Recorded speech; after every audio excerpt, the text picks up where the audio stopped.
Hi, I'm Rich from Trapping Inc. We get all kinds of emails, text messages, Facebook messages, YouTube, you name it. People want to know, where's the best place to trap? Oh, I want to catch this, and where should I trap? My number one answer is, and this is not a pat answer, this is dead serious, is how well do you know your trap line? You need to know your trap line. You need to be out there and understand what is the important features that those animals are using. You take on just about any trap line you want to go to. If you've got a valley, animals are going to travel along the bottom of it, or they're going to travel along the upper edge. Put that in conjunction to have a creek down along the bottom. Now that bottom becomes even more focused, right? Put a beaver dam or two in that creek, and now you got a red hot spot. Out on my trap line, the crossover on that beaver dam is the spot to be for in the wintertime. Now, what the crossover is that's the spot where the beaver actually goes up and over the dam to get to the water down below. So that 10 or 12 inch wide path becomes the most important feature, even in the wintertime when there's no water running there. And why is that? Is because everything that travels that creek, especially your mink and your otter, they're going to focus on where that crossover is. If you're setting a mink trap there, that's where it's going to be. You can guarantee that the mink and otter are going to come up that creek. They're going to go right up that path. It's the most important spot for your beaver in that in fall and spring. Anyway, this is probably going to be a two-part show because we had a lot of time here, but this is a season on a crossover. Trapping is the cornerstone that Canada was built on. Brave and sometimes crazy men and women, fueled by the lucrative fur trade, explored and mapped our great nation.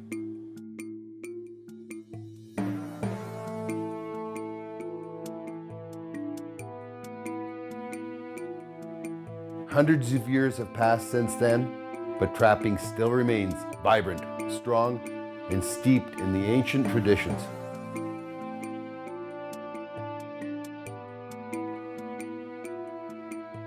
The fur bearers still follow the old paths and live as dictated by thousands of years of instinct.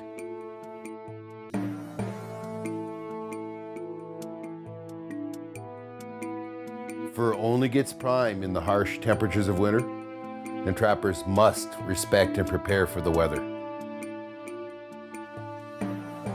Trapping's past is firmly rooted in history, but today, the gear and techniques have changed. Canada is still known for the best wild fur in the world, and today our pelts are sold on the global market. Our community is large, and our numbers are growing. We are trappers. This is what we do, and where we belong. Join us in our adventures. Welcome to Trapping Inc., the face of today's trapper.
Two spots where they're going under, one right here, one over there, but it's not very deep.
Trapping Inc. is brought to you by these fine sponsors. Old Smokes Coffee, crafted coffee for the courageous. Get your favorite brew online at oldsmokescoffee.com. Halford's, unique beyond compare. In-store or online, we have all your trapping needs. Find us online at halfordsmailorder.com. Range Road Enterprises. See our full line of firewood processors, wood splitters, sawmills, and more online at range-road.ca. Carl's Ice Sport Optics. It's not just a rifle scope, it's a relationship for life. See the new V4 models online at gentech-intl.com. You can keep up with all the action at trappinginc.com or join our Facebook and YouTube sites.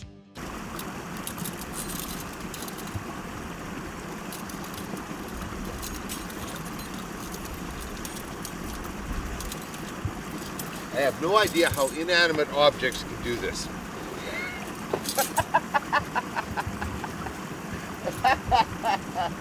And I am not kidding.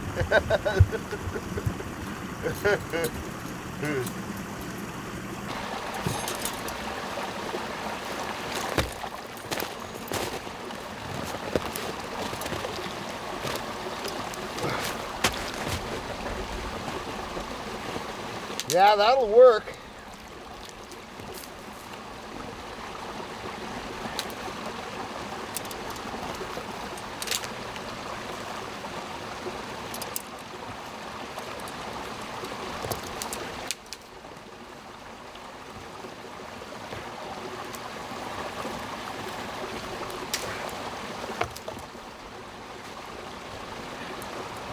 Because it'll compress even more.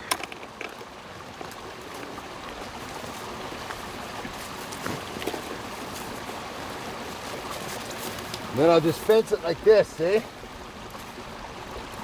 So, big sticks, I got these kind of sticks, but... Yeah, anything at all.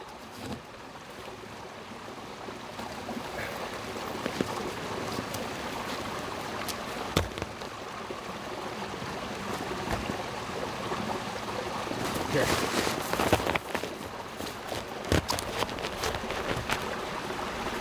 Yep. Perfect.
That'll do. I was going to say, could you reach over there?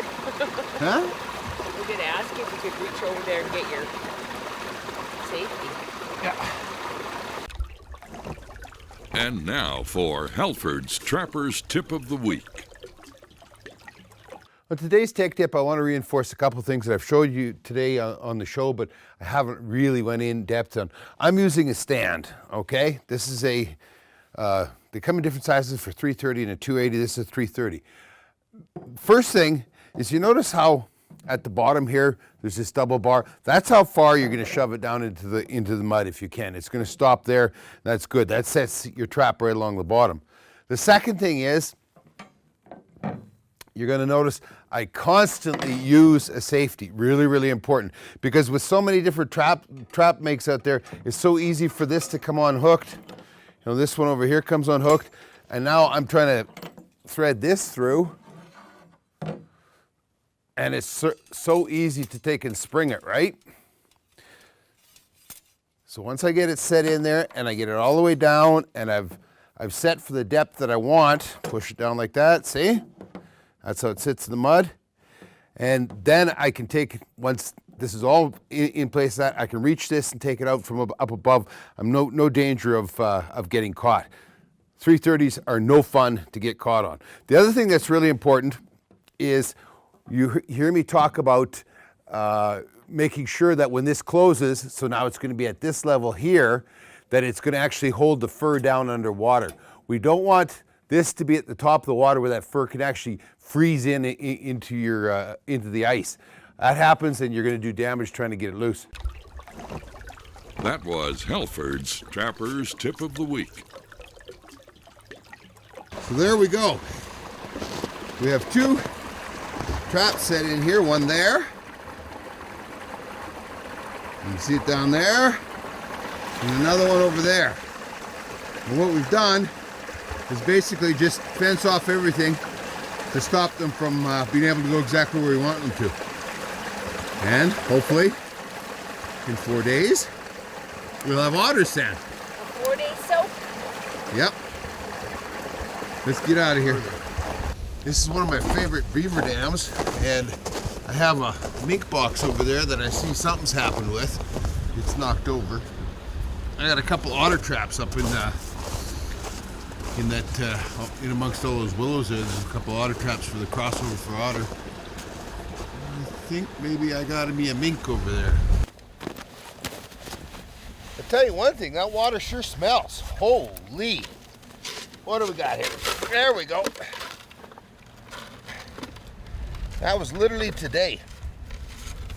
I was by here in the dark this morning and everything was fine, so at some point today I'm going to be able to pull this right out of here. I think it's a little female. All the mink out here this year are sure running dark brown color, which is nice. I think that's what's worth the most. Not like mink are worth a pile, but man, I can't believe how many mink there are this year. I guess I'm gonna have to learn more about the life cycle of mink, just to figure out what's going on here. Why we have so many mink this year.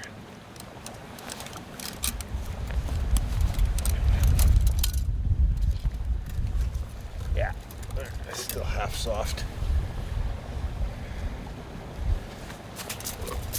Sure.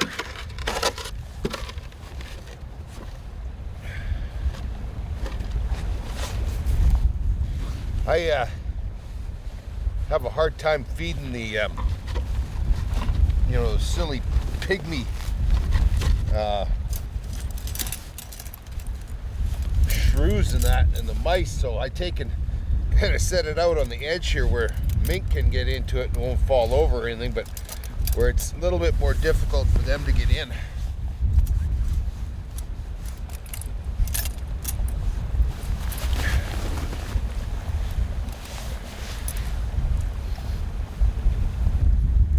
So 160 I'm using here. Normally, I mean, that's way overkill for mink. I'm using a 160 in this situation because I don't know if an otter would stick his nose in here for meat or not. I don't know. I had this just sit like this.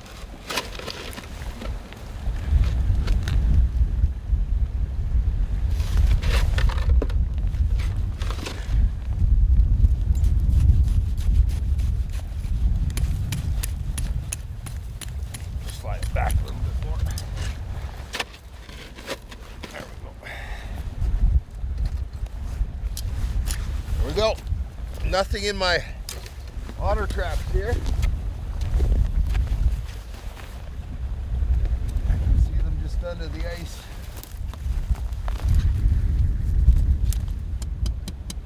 Right there.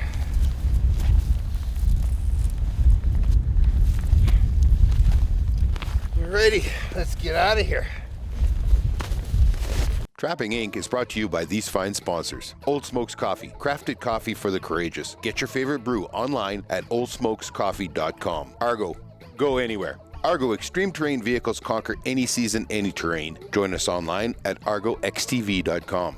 Midland Radio, communication for every adventure. Find the all-new X-Talker online at gentech-intl.com. Alberta Outdoorsman Magazine, Alberta's only hunting, fishing, and trapping magazine. Online at albertaoutdoorsman.ca. You can keep up with all the action at trappinginc.com or join our Facebook and YouTube sites.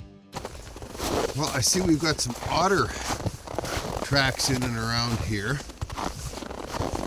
And we've been going into where I have my traps here, so I'm gonna have to see, bust out some ice and see what's what here. We're going down here and got underneath there. Look at how the water drains. Whenever an otter's around, the water just drains and drains and drains.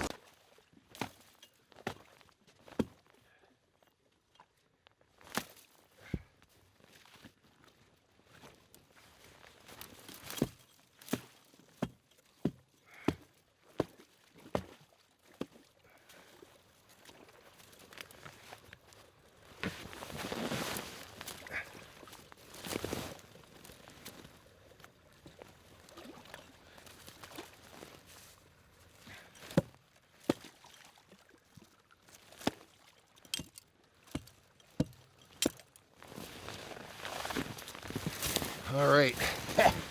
God, that is foul smelling water.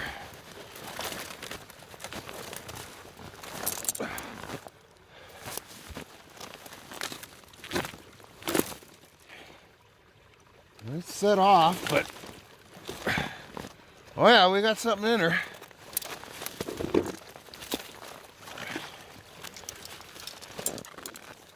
What do we got?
I think we might have a beaver in it, of all things.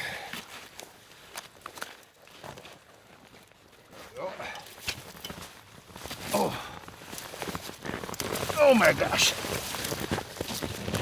Oh. May not be 60, but she's close.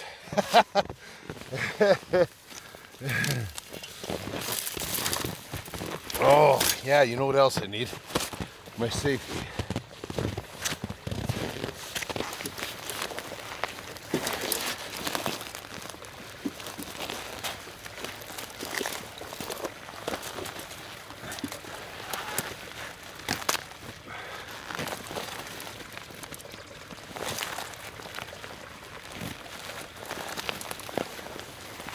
Alrighty.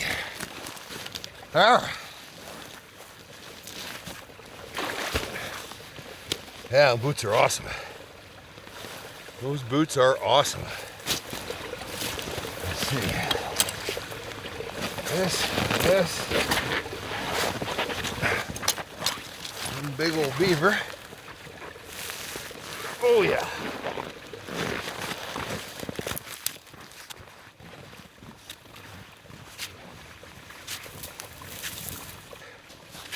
Now it's time for some coffee.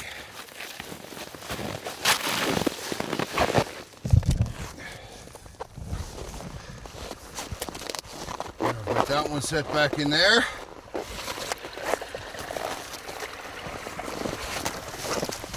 that one back in there.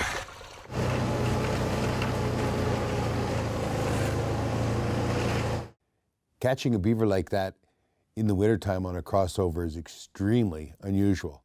It's a great spot for them in the fall time just before freeze up, and springtime just as things start to thaw, but not usually in the dead of winter like that. I think the fencing was a big help there. I don't know whether the green willows were an attraction. I think probably that they were losing water, and so they were there checking it out. I actually ended up catching 2 beaver there, and the other one was much smaller. That one I showed here weighed just a hair under 60 pounds. I still haven't broke 60 pounds out on my line there. The other one was much smaller, 20, 25 pounds, but I ended up catching a muskrat as well, and I mean, it was a booner rat. It stuck out both sides of a 330 now. Didn't seem like overkill when the rat's that big. Anyway, next week, part 2 of the crossover. Stick around. You want to see what else shows up, and maybe we'll see you down the line.